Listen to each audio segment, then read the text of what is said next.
Test 2.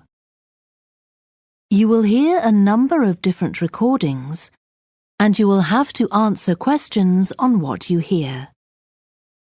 There will be time for you to read the instructions and questions, and you will have a chance to check your work. All the recordings will be played once only. The test is in 4 sections. At the end of the test, you will be given 10 minutes to transfer your answers to an answer sheet. Now turn to Section 1. Section 1. You will hear a young man phoning a town's youth council. First, you have some time to look at questions 1 to 5.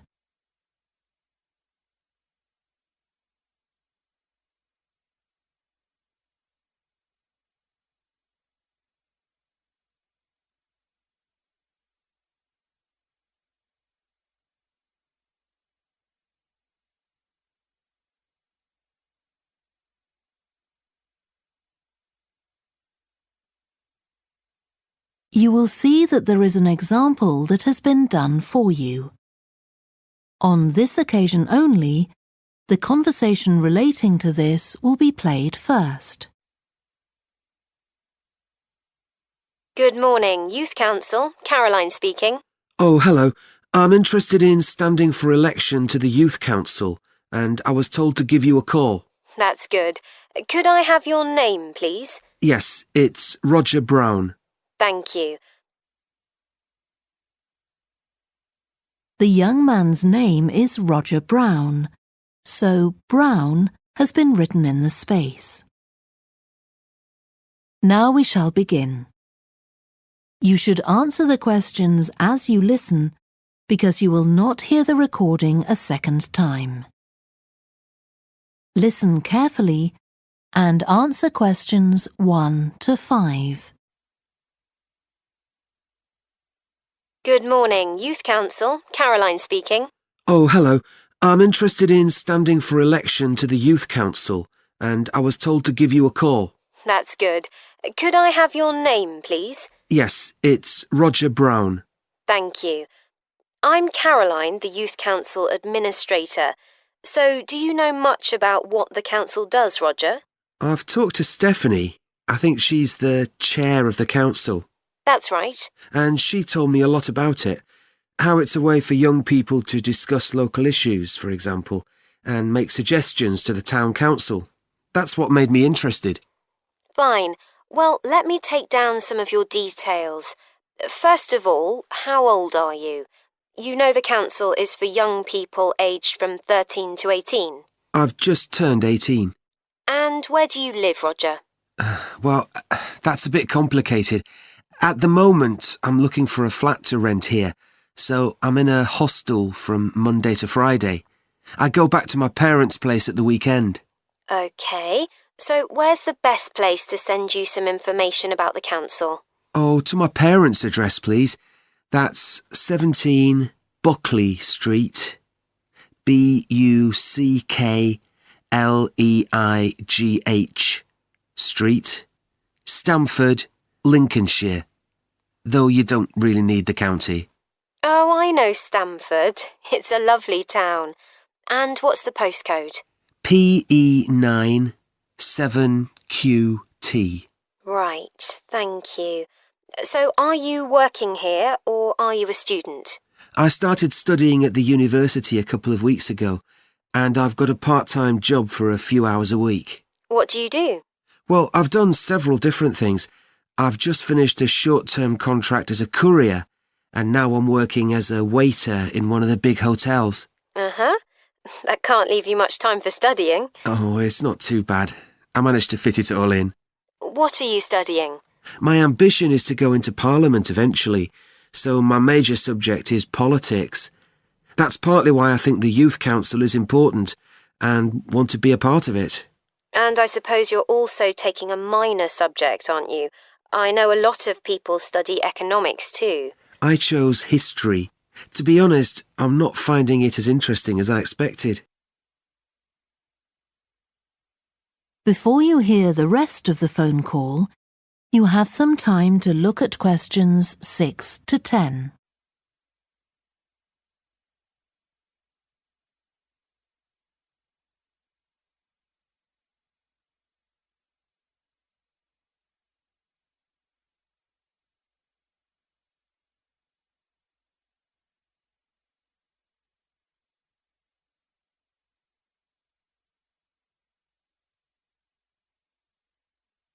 Now listen and answer questions 6 to 10. OK, so with your studying and your part-time job, do you have time for any other interests or hobbies? Well, I spend quite a lot of time cycling, both around town to get to university and to work, and also long distance, from here to London, for instance. That's pretty impressive. Anything else? For relaxation, I'm also keen on the cinema. I used to go at least once a week, but I can't manage to go so often now. Right. Are you sure you'll have enough time for the Youth Council? Yes, I've worked out that I can afford to reduce my hours at work, and that will make the time. So is there any particular aspect of the Youth Council's work that appeals to you, Roger? Well, my sister is blind, so I'm particularly interested in working with disabled young people to try and improve the quality of their lives. That's great. Well, the best way to get involved is to be nominated by some people who you know. Right. Can you tell me how to set about organising that? You should talk to Jeffrey, our elections officer. I can arrange a meeting in the council office with him, if you like. Yes, please. He'll be here next Monday, if that suits you. That's the 14th, isn't it? Yes. I can manage late afternoon. Would you like to suggest a time? He generally leaves around 5:30. Well, would 4:30 be okay? My last class finishes at 4, so I'd have plenty of time to get to your office. Right, that's fine. Oh, and could I have a phone number we can contact you on? Yes, my mobile number's 07788 136 711. Thank you. Well, we'll look forward to seeing you next week. Thanks very much. Goodbye. Bye. That is the end of section 1. You now have half a minute to check your answers.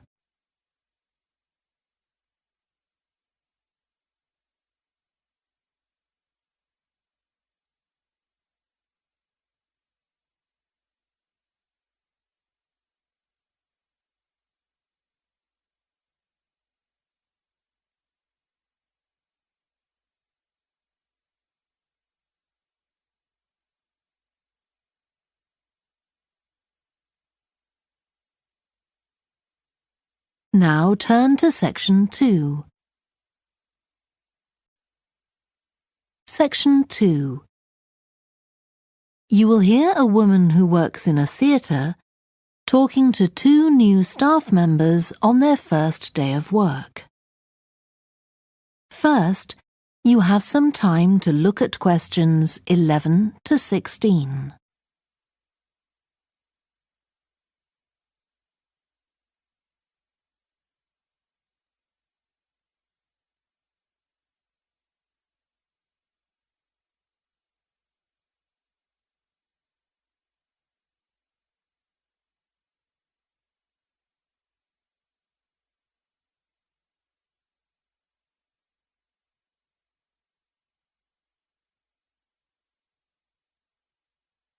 Now listen carefully and answer questions 11 to 16.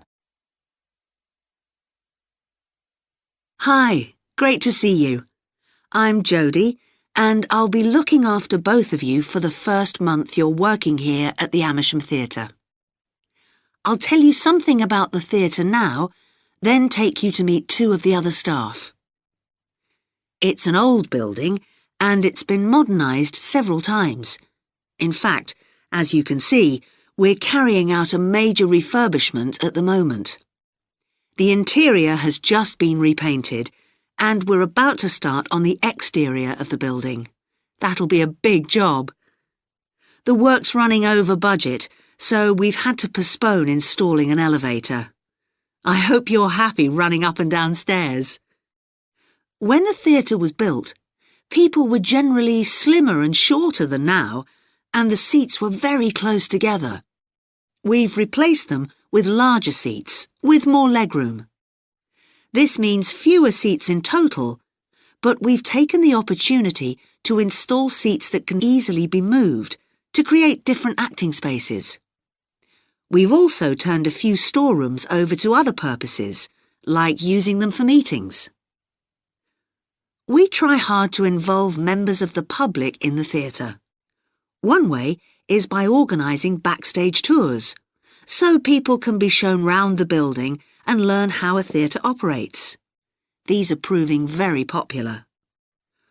What we're finding is that people want to have lunch or a cup of coffee while they're here, so we're looking into the possibility of opening a cafe in due course. We have a bookshop which specialises in books about drama, and that attracts plenty of customers. Then there are 2 large rooms that will be decorated next month, and they'll be available for hire, for conferences and private functions, such as parties. We're also considering hiring out costumes to amateur drama clubs. Now I want to tell you about our workshops. We recently started a programme of workshops that anyone can join. Eventually, we intend to run courses in acting, but we're waiting until we've got the right people in place as trainers. That's proving more difficult than we'd expected. There's a big demand to learn about the technical side of putting on a production, and our lighting workshop has already started with great success.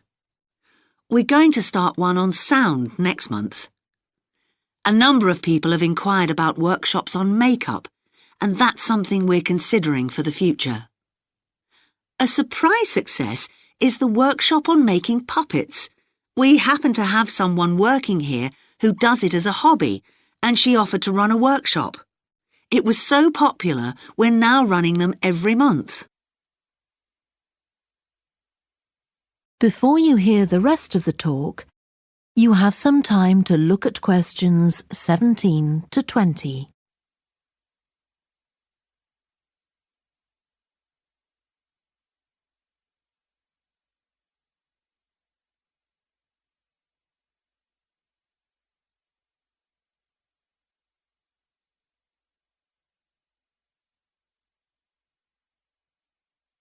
Now listen and answer questions 17 to 20.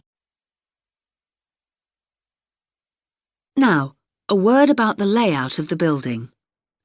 The auditorium, stage and dressing rooms for the actors are all below ground level. Here on the ground floor, we have most of the rooms that the public doesn't see. The majority are internal, so they have windows in the roof to light them. Standing here in the foyer, you're probably wondering why the box office isn't here, where the public would expect to find it. Well, you might have noticed it on your way in.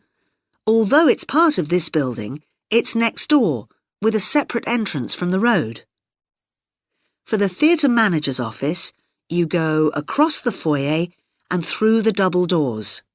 Turn right, and it's the room at the end of the corridor, with the door on the left. The lighting box is where the computerized stage lighting is operated, and it's at the back of the building. When you're through the double doors, turn left, turn right at the water cooler, and right again at the end. It's the second room along that corridor. The lighting box has a window into the auditorium, which of course is below us.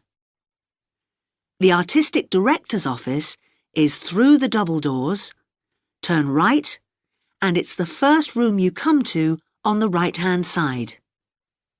And finally, for the moment, the room where I'll take you next, the relaxation room. So, if you'd like to come with me. That is the end of section 2.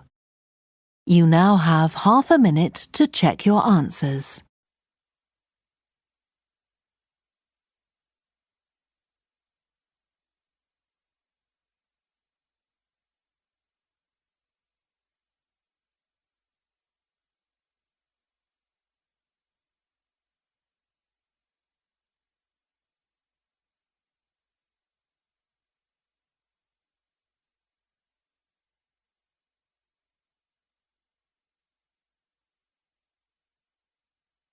Now turn to Section 3. Section 3. You will hear two biology students called Helen and Colin talking about the report they are writing on their recent field trip to a seaside area called Rocky Bay. First, you have some time to look at questions 21 to 26.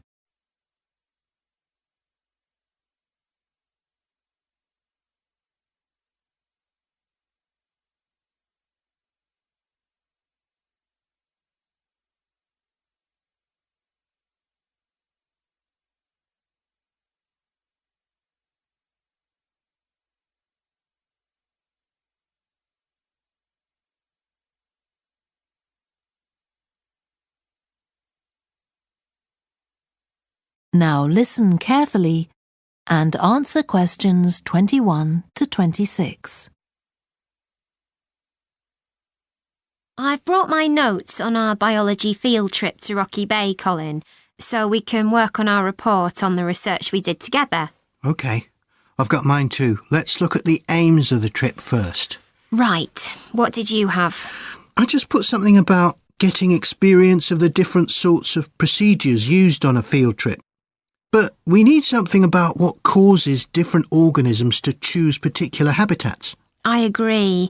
And something about finding out how to protect organisms in danger of dying out. In our aims? But we weren't really looking at that. I suppose not. OK, now there's the list of equipment we all had to bring on the field trip. What did they tell us to bring a ruler for? It was something about measuring the slope of the shore. But of course we didn't need it because we were measuring wind direction and we'd brought the compass for that. But not the piece of string to hold up in the air. Didn't Mr. Blake make a fuss about us leaving that behind? Yeah, he does go on.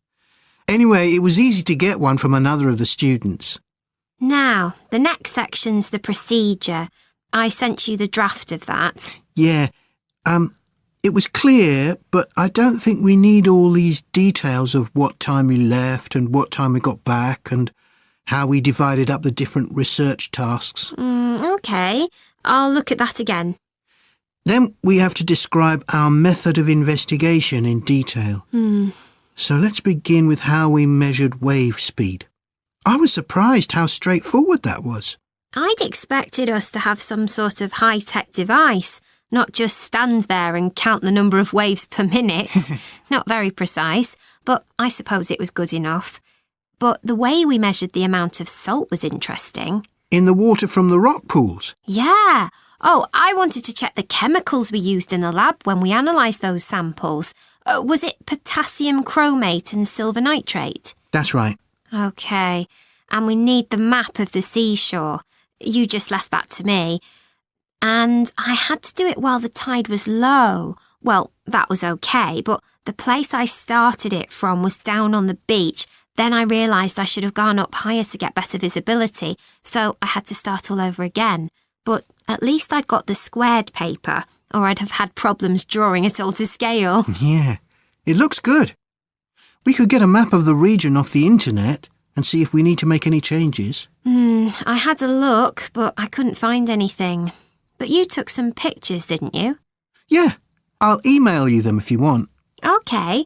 I'll make my amendments using those. Then I can scan it into our report. Great. Before you hear the rest of the discussion, you have some time to look at questions 27 to 30.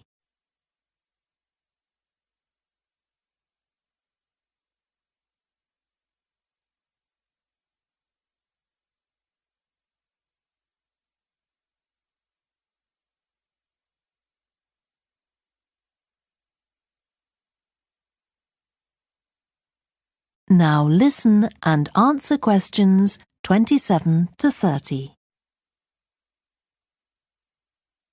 Now, when we get to our findings, I thought we could divide them up into the different zones we identified on the shore and the problems organisms face in each zone. So for the highest area... The splash zone? Yeah, We found mostly those tiny shellfish that have strong, hard shells that act as protection. But not from other organisms that might eat them, predators. No, that's not the main danger for them, but the shells prevent them from drying out because they're in the open air for most of the time. Right. And since they're exposed, they need to be able to find some sort of shelter or cover themselves up so they don't get too hot. Then in the middle and lower zones, nearer the sea, we need to discuss the effects of wave action. Yes, and how organisms develop structures to prevent themselves from being swept away or even destroyed by being smashed against the rocks. I haven't done anything on the geological changes. I don't know what to put for that. No, we weren't concentrating on that. Maybe we need to find some websites. Good idea. I've got the lecture notes from Mr. Blake's geology course, but they're too general. But we could ask him which books on our reading list might be most helpful. Right. OK. Now, I did a draft of the section of sources of possible error in our research, but I don't know if you agree. For example, the size of the sample and whether it's big enough to make any general conclusions from. But I thought actually we did have quite a big sample. We did. And our general method of observation seemed quite reliable. But we might not be all that accurate as far as the actual numbers go. Yeah, we might have missed some organisms, if they were hiding under a rock, for example. I wasn't sure about the way we described their habitats. I decided it was probably OK. Yeah, and the descriptions we gave of the smaller organisms, they weren't very detailed, but they were adequate in this context. I'm not sure we identified all the species correctly, though. OK, we'd better mention that. Now, how are we going to... That is the end of section 3. You now have half a minute to check your answers.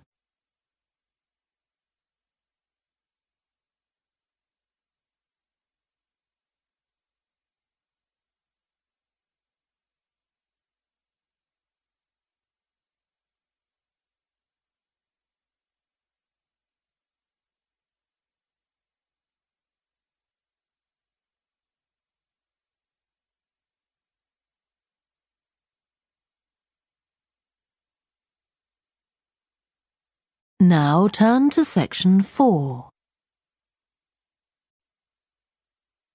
Section 4.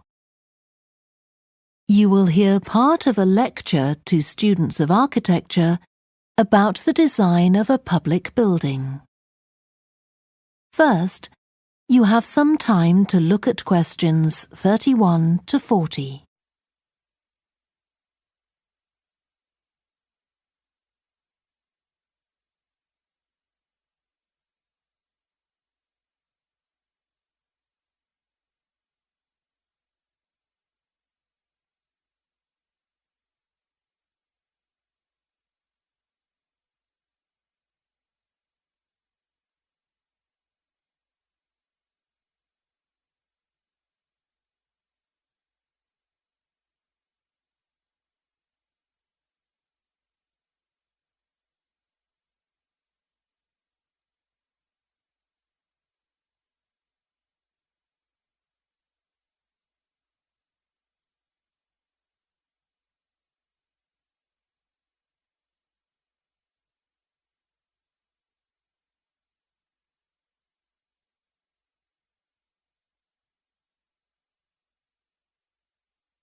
Now listen carefully and answer questions 31 to 40. We've been discussing the factors the architect has to consider when designing domestic buildings.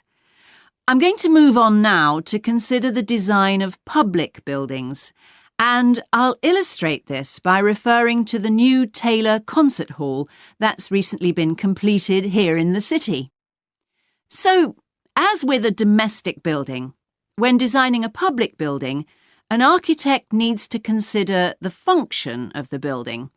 For example, is it to be used primarily for entertainment, or for education, or for administration? The second thing the architect needs to think about is the context of the building.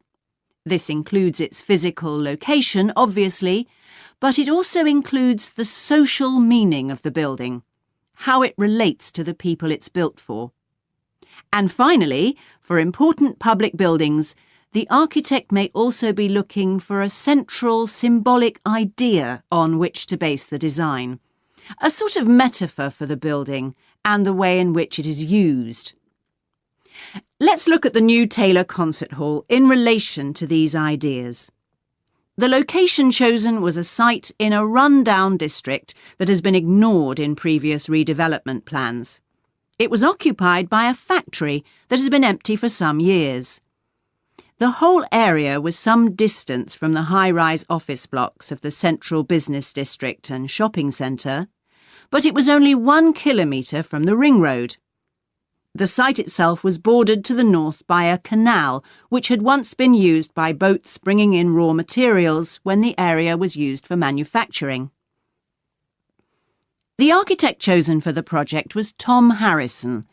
He found the main design challenge was the location of the site in an area that had no neighbouring buildings of any importance.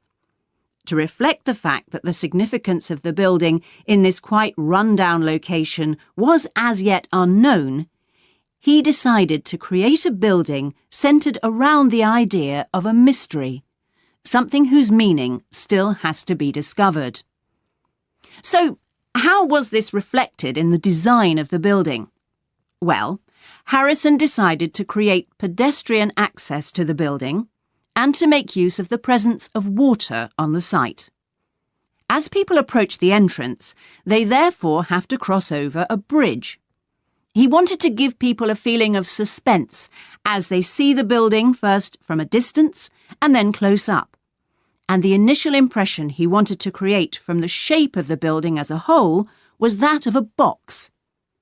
The first side that people see, the southern wall, is just a high, flat wall uninterrupted by any windows. This might sound off-putting, but it supports Harrison's concept of the building, that the person approaching is intrigued and wonders what will be inside. And this flat wall also has another purpose. At night time, projectors are switched on, and it functions as a huge screen onto which images are projected.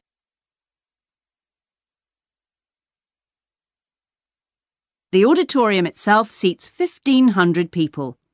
The floors supported by 10 massive pads. These are constructed from rubber and so are able to absorb any vibrations from outside and prevent them from affecting the auditorium. The walls are made of several layers of honey-coloured wood, all sourced from local beech trees. In order to improve the acoustic properties of the auditorium and to amplify the sound, they are not straight, they are curved. The acoustics are also adjustable according to the size of orchestra and the type of music being played. In order to achieve this, there are 9 movable panels in the ceiling above the orchestra, which are all individually motorised. And the walls also have curtains, which can be opened or closed to change the acoustics. The reaction of the public to the new building has generally been positive. However, the evaluation of some critics has been less enthusiastic. In spite of Harrison's efforts to use local materials, they criticise the style of the design as being international rather than local, and say it doesn't reflect features of the landscape or society for which it is built. That is the end of section 4. You now have half a minute to check your answers.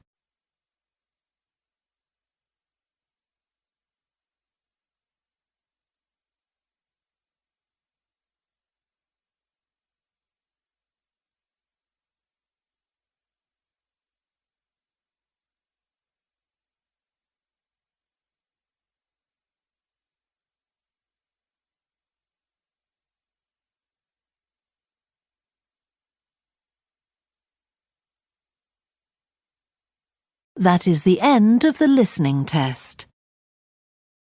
You now have 10 minutes to transfer your answers to the answer sheet. Please stop writing and wait for your question booklet to be collected.